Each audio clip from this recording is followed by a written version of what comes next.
Did you know that there are books that were once part of the Bible but were then removed? The Book of Jubilees, a mysterious ancient text, is preserved today only in the Ethiopian Orthodox Bible.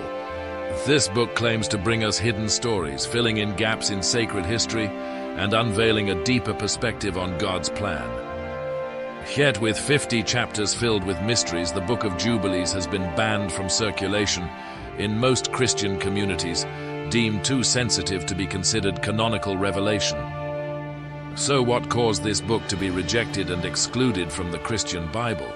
Let us dive into this journey of uncovering its secrets and understanding why the Book of Jubilees is so controversial. Don't forget to follow and turn on notifications to not miss exclusive revelations in upcoming videos.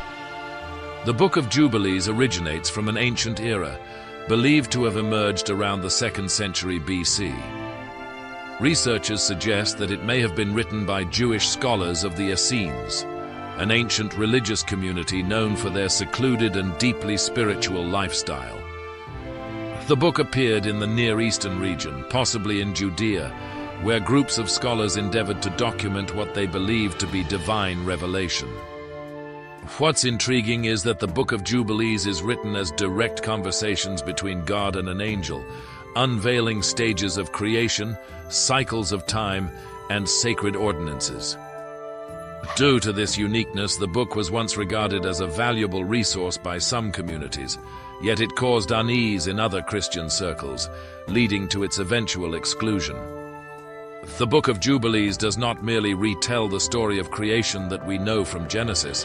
It expands the meaning of God's creation to a level of profound mystery and depth. According to Jubilees, when God created the universe, he not only brought life but also established sacred time, a concept far beyond our understanding of time. Everything, from days and months to years, was aligned within a perfect system to reflect his divine order. And this is when we encounter the mysterious solar calendar in the Book of Jubilees. This is not the usual calendar familiar to most of humanity, but an accurate calendar, with cycles overseen and preserved by heavenly angels to maintain the harmony of the universe. This sacred calendar system has a fixed structure of 364 days, divided into 4 seasons, each with 91 days. In this balance, holy days like the Sabbath and special festivals always fall on predetermined days.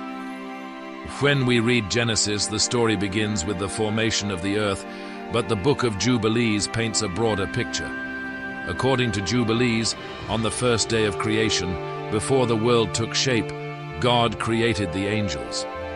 Those angels are not just messengers, they play a key role in overseeing time, the seasons, and maintaining the universe in divine order. Each angel has a distinct task. Some oversee the movement of stars and the sky, while others serve as messengers and guardians of God's laws.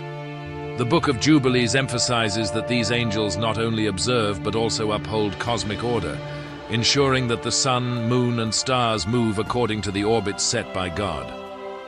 In Jubilees 29, God commands that the sun adhere to the precise division of the seasons, a divine condition that angels help to enforce.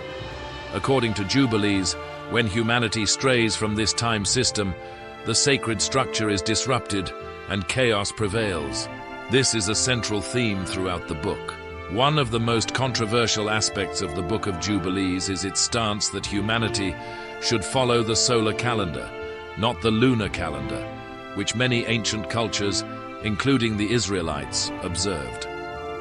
According to Jubilees, only the solar calendar accurately reflects God's divine order. This calendar system bears a remarkable resemblance to the Ethiopian calendar, still used by the Ethiopian Orthodox Church today. With 12 months, each having 30 days, plus an additional month to balance time, the Ethiopian calendar is one of the few modern systems that may still reflect the sacred time described in Jubilees. Conversely, Jubilees warns of the dangers of following the lunar calendar, which many cultures, including the Israelites, used. The lunar calendar is unstable, causing months and festivals to shift over time, leading to spiritual disorder. Jubilees 637 warns, There will be those who will surely observe the moon, but they will confuse the seasons and make a repulsive day, a day of testimony. According to Jubilees, following the lunar calendar is not only a mistake, but also a form of disobedience to God's will. The Book of Jubilees conveys that if humanity returns to the solar calendar, they can realign their lives with the divine rhythm established from the beginning. It is not just about counting days, but living in harmony with God's order, and in finding that accuracy, we live as God intended for humanity. The Book of Jubilees affirms the six-day creation story we know from Genesis, but offers a new perspective on the Sabbath. According to Jubilees, the Sabbath is not merely God's day of rest on the seventh day. This is the day that He sanctified, making it an eternal divine law not only for humans, but also for the angels in heaven. The Sabbath became the foundation of time, a day set apart from creation, meant to be preserved forever. In Jubilees, the Sabbath is not just a weekly cycle, but also part of a larger structure of time, such as the 49-year cycle called Jubilee. These cycles are arranged to bring the world back to God's order, offering rest and renewal to all beings, from humans to nature and even the angels. This is how sacred time operates. The Sabbath is not just a day, but a principle to maintain the universe's harmony. In Jubilees 2:21, the story emphasizes that He sanctified the seventh day and blessed it as a holy sign for all His works. This affirms that the Sabbath is not merely a day of rest, but an integral part of the universe, established from the beginning. The Book of Jubilees reminds us that living according to sacred cycles is a way to connect with God's eternal order. If we observe the Sabbath and these sacred cycles, could we find a more harmonious life, a deeper spiritual relationship? The Book of Jubilees not only confirms that Adam was created on the sixth day as Genesis describes, but also unveils new aspects of his life. According to Jubilees, from the very first moments, God gave Adam special instructions. These commandments included observing the Sabbath, rules about purity, along with instructions on marriage and worship. These were not merely moral guidelines, but part of a divine covenant between the Creator and humanity, conveyed by the angels. Unlike Genesis, which emphasizes the direct connection between God and Adam, the Book of Jubilees reveals that angelic beings played an intermediary role, guiding him in understanding and adhering to the laws. The attending angels were the ones who conveyed and clarified the principles of holiness, sacrifice, and moral living. In Jubilees 3:1-2, we learn that on the sixth day of the second week, the angels guided all creatures, beasts, livestock, birds, and water creatures, before Adam.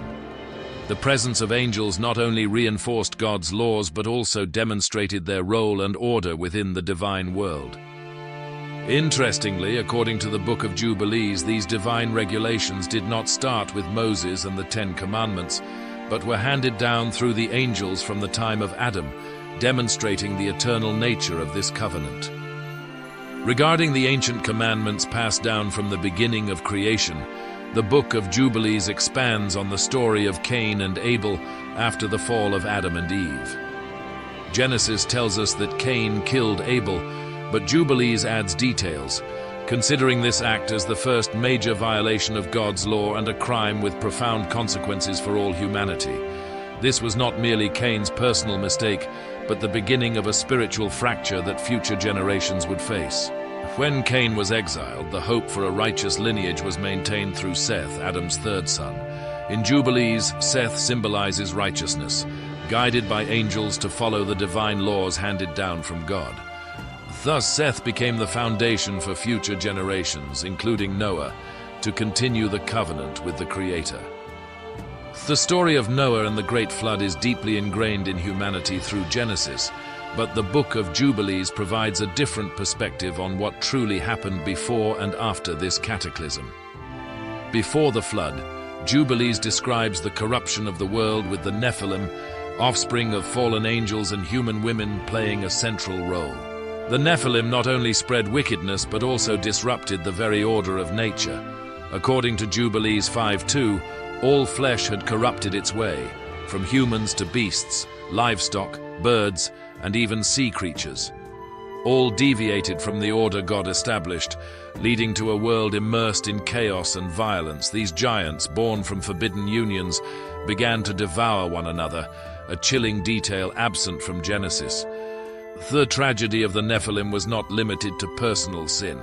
It symbolized a divine violation beyond human bounds, a dreadful consequence of corruption wrought by the fallen angels. These angels not only communicated with humanity, but also revealed forbidden knowledge, weakening the boundary between humans and the divine.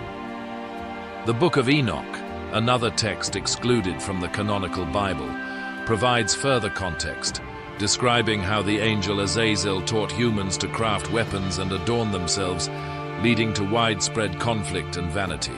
These fallen angels even taught humans to observe the signs of the sun and moon, which Jubilees deems a deviation from the sacred solar calendar God established. Chaos reached its peak when God decided to cleanse the world. Jubilees also portrays the Great Flood not only as punishment, but as an act of restoring divine order. After the waters receded, God established a new covenant with Noah. Beyond the promise to never flood the earth again, this covenant included specific laws to ensure humanity would not repeat the mistakes of the Nephilim. Jubilees emphasizes that Noah was instructed to observe the Sabbath and purity laws, just as Adam had received earlier. According to Jubilees 7:20-25, Noah received detailed instructions to maintain the purity of humanity's lineage, including marriage rules to protect the sacred lineage from mingling with fallen entities.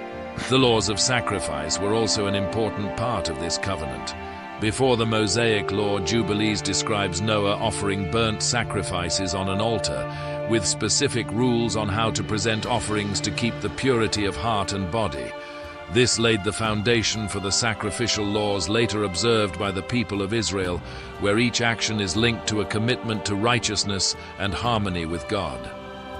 Following this, Genesis 12 begins the journey of Abraham as he leaves his homeland to heed God's call to the land of Canaan.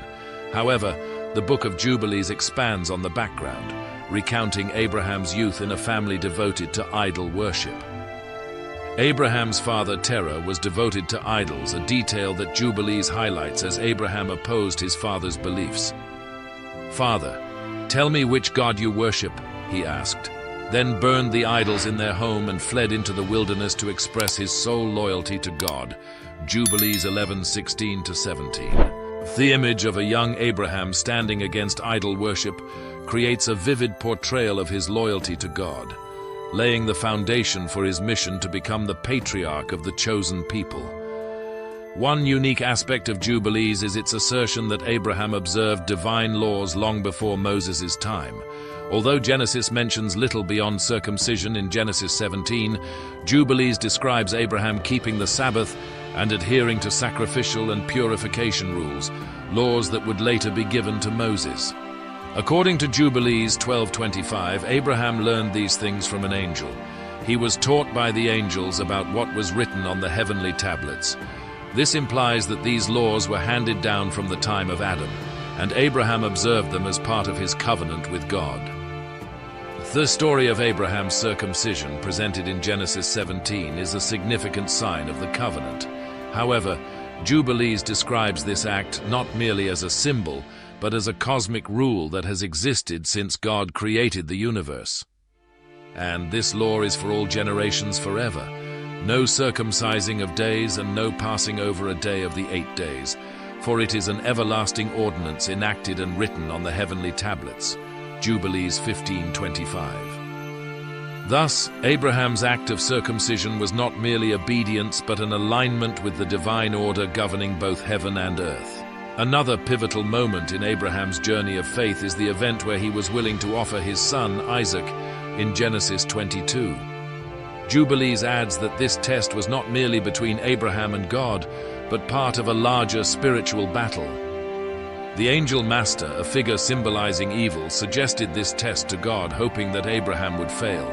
"And I stood before him and before the prince of master, and the Lord said, 'Command him not to lay his hand on the boy or do anything to him, for I have shown that he fears the Lord. Jubilees 18:10. This trial thus became a confrontation between Abraham's loyalty and the devil's temptation, in which his faith triumphed.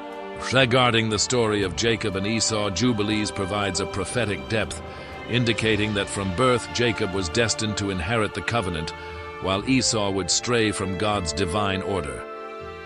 When Jacob received his father's blessing, he gained not only the birthright but also the divine laws passed down from Abraham. Jubilees notes that Jacob would become the keeper of the eternal commandments and the laws of purification, the Sabbath, and sacrifice, foundations for the later Mosaic law. God also reaffirmed the blessing to Jacob through a vision of the ladder to heaven, where he promised that his descendants would be like the stars of heaven, Jubilees 27:23, marking a divine link between heaven and earth. In the confrontation between Jacob and Esau, Jubilees extends this conflict into a prophetic vision of a prolonged struggle between their descendants.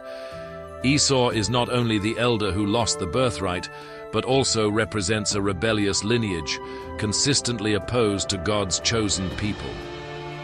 Jubilees 37:1 records that Esau took his wives, sons, and all he owned, and he went up to the hill country of Seir and lived there, and Esau became a nation and oppressed the descendants of Jacob. This is not merely a territorial conflict, but a spiritual battle between righteousness and rebellion, reflecting Jubilees' apocalyptic vision where Esau's lineage represents nations that will oppose Israel throughout biblical history. The Book of Jubilees portrays a detailed picture of Jacob's destiny and his lineage in opposition to Esau and his descendants. When Jacob and his sons went to Egypt to reunite with Joseph, Esau and his descendants remained in the land of Edom. Jubilees 45:3 emphasizes that from then on, the enmity between the two lineages became a long-lasting conflict between two nations. This vision expands into a spiritual battle beyond family disputes, where the destiny of nations and the meaning of the fight between good and evil are affirmed across generations. In Genesis, Jacob's 12 sons, Reuben, Simeon, Levi, Judah, Dan, Naphtali, Gad, Asher, Issachar, Zebulun, Joseph, and Benjamin, each became the patriarchs of the tribes of Israel. Jubilees, however, reveals a deeper divine significance to their births. According to the book, each son's birth was not by chance, but part of a sacred calendar set by God. And the wives and maidservants of Jacob bore him 12 sons, each in the time appointed by God, and their destiny was written on the heavenly tablets. Jubilees 28:12. Thus, not only the lineage, but also the birth timing of each son was part of a preordained cosmic plan, affirming that these 12 tribes are the embodiment of divine will. Additionally, Jubilees highlights the special roles of Judah and Levi, stemming from Reuben's mistake, Jacob's eldest son. When Reuben committed a grave sin, as mentioned in Genesis 35:22, he lost his position as the firstborn.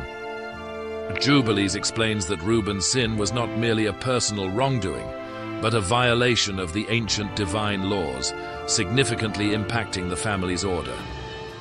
Therefore, leadership was passed to Judah, while Levi was chosen for priesthood, ensuring each would hold a vital role in the divine order. Because of his sin, Reuben, the firstborn, was not included in the inheritance, but Judah was chosen as prince among his brothers, and Levi for the eternal priesthood, Jubilees 33:10. Through additional details in Jubilees, the division of responsibilities among the brothers became part of a divine plan. Judah's leadership and Levi's priesthood were grounded in balance and adherence to God's laws, reflecting a cosmic order where every action and decision holds a deep and designated meaning. The image of Jacob and his sons represents not only historical figures, but a divine structure transcending human limits, ensuring that God's plan endures through generations. In Genesis, Reuben loses his role as the firstborn due to his wrongdoing, but the Book of Jubilees sheds additional light on the cosmic significance of this event. The elevation of Judah to leadership and Levi to priesthood is not merely a division of responsibilities, but part of an eternal decree. Levi's priestly role is not just a family tradition, it was predestined on the heavenly tablets, affirming that Levi's lineage would have an eternal role in maintaining the sacred connection between heaven and earth. And Levi was set apart for the eternal priesthood, to offer sacrifices and mediate between the people and God, for it was decreed on the heavenly tablets, Jubilees 32:17. In Exodus 28, Levi's priestly role is formalized through Moses and Aaron, but Jubilees affirms this priesthood as part of a divine command from ancestral times. Not only Levi and Judah have special missions. In Jubilees, each of the 12 tribes is entrusted with a sacred responsibility. Jacob's sons are not merely the ancestors of the 12 tribes, they are guardians of divine law and order, a responsibility God entrusted to their lineage. And the Lord said to Jacob, "These are the laws for your children and their descendants forever, written on the heavenly tablets, that they may walk in them and live." Jubilees 29:6. The significance of the 12 tribes extends beyond inheriting land to maintaining the harmony of divine law on earth, affirming that they are the guardians of God's order across generations. Jubilees also clarifies the deeper significance of the betrayal when Joseph's brothers sold him into slavery. In Genesis 37, this event is seen as an act of jealousy, but Jubilees describes it as a grave sin against divine law, with consequences far beyond family discord. The brothers' betrayal was a violation of heavenly laws and was recorded on the heavenly tablets, and they sold Joseph into slavery, and their sin was recorded on the heavenly tablets, for they broke the eternal laws, and it was decreed that their descendants would suffer until they repented for their grave sin. Jubilees 34:4-9. According to Jubilees, the betrayal by Joseph's brothers created a wide-reaching consequence within the divine order, affecting the future suffering of Israel under Egyptian slavery and laying the foundation for God's later plan of redemption through the Exodus. While Genesis recounts the reconciliation of the brothers, Jubilees reveals that their actions hold a greater significance as part of a cosmic plan recorded on the heavenly tablets. The division of responsibilities and transgressions are not just personal matters but links in a greater cosmic order, where every action impacts the divine destiny of the people of Israel. In Genesis, Joseph's success in Egypt is attributed to his gift of dream interpretation. However, the Book of Jubilees expands this by explaining that his success was preordained on the heavenly tablets by God. Joseph was entrusted with the role of provider, and the one who would ensure the survival of Israel in Egypt, leading to the Exodus. Jubilees 42:2 emphasizes, Joseph will rule over Egypt, and through him, the children of Israel will be saved from famine. Moreover, in Jubilees, angels play a crucial role in Joseph's life, protecting and guiding him to fulfill his preordained destiny. Angels repeatedly intervene when he faces danger, as noted in Jubilees 34:21, highlighting God's oversight through his messengers. The connection between Joseph's life and the Exodus is further expanded. Not only did he save his people from famine, but Joseph's life also prophesied Israel's future slavery. Jubilees notes that Joseph foretold this to his brothers, "God will bring you up out of Egypt," Jubilees 46:9. Finally, Jubilees connects the period of slavery and Israel's liberation to God's sacred calendar, recorded on the heavenly tablets. The Exodus was preordained from the beginning of creation to occur on the 14th day of the first month. Jubilees 49:1 describes, "For this is the day set apart from the beginning of creation." The suffering and deliverance of Israel are part of the universe's spiritual structure, highlighting God's comprehensive plan for the people of Israel within the divine order. In Exodus, the 10 plagues sent upon Egypt demonstrate God's power, forcing Pharaoh to release the Israelites. However, the Book of Jubilees offers a deeper insight, describing these plagues not just as punishment, but as part of a grand spiritual battle between God and the evil forces behind Egypt's gods. Each plague is a direct blow against Egypt's gods, proving they have no real power before the Almighty God. Jubilees emphasizes, "The gods of Egypt are nothing before him, for they are false powers." Jubilees 48:11, showing that God is establishing his supremacy over all forces in heaven and on earth. Moreover, Jubilees suggests that behind Pharaoh's hardened heart is not just political obstinacy, but a spiritual influence. Evil forces like the angel Mima, associated with Satan, hardened Pharaoh's heart, attempting to keep Israel in bondage. Yet God's power overcomes all obstacles, and each plague becomes a sign of the defeat of Egypt's gods and the victory of the God of Israel in this cosmic battle. After Israel was freed and Moses led them to Mount Sinai, he received the laws from God, engraved on stone tablets. But according to Jubilees, these laws existed long before Moses' time, already recorded on the heavenly tablets. The law and the testimony were ordained and written on the heavenly tablets before the foundation of the world was established. Jubilees 6:17.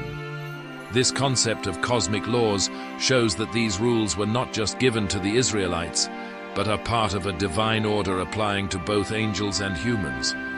This makes the Mosaic law not something new, but part of an eternal plan, transcending time and space. Additionally, Jubilees emphasizes that these laws were observed by Abraham, Isaac, and Jacob long before they were formally given through Moses. Abraham is depicted as one who kept the Sabbath and dietary rules, as he received these commandments from angels, affirming that divine laws have always existed. This suggests that the Mosaic law is not a new code, but a restoration of laws already known to the earliest generations of humanity. Jubilees also speaks of Israel's future, already recorded on the heavenly tablets. According to the book, from the time of creation, God predetermined Israel's journey, including their slavery in Egypt, exile, and restoration. Jubilees states that all that will come upon Israel was written on the heavenly tablets. Jubilees 23:32, emphasizing that the fate of this nation is part of God's cosmic plan. Ultimately, the Book of Jubilees was excluded from the canonical Bible due to its unique interpretations and extensive cosmic details on laws and sacred events. This book not only describes the patriarchs' history, but also reveals a profound heavenly order, where every event and law was preordained on the heavenly tablets. Jubilees challenges traditional interpretations by asserting that divine laws and decrees are not solely for Israel, but bind the entire universe, even the angels. These aspects make the Book of Jubilees a mysterious and captivating work, unveiling a vision of God that goes beyond what we have known. Perhaps it was excluded from the canonical Bible not just for its content, but for its power to question the limits and eternity of divine laws. If you're intrigued and want to learn more about ancient hidden texts, please hit like, share this video, and don't forget to subscribe. See you in the next videos, where we will continue to explore profound spiritual mysteries and biblical stories.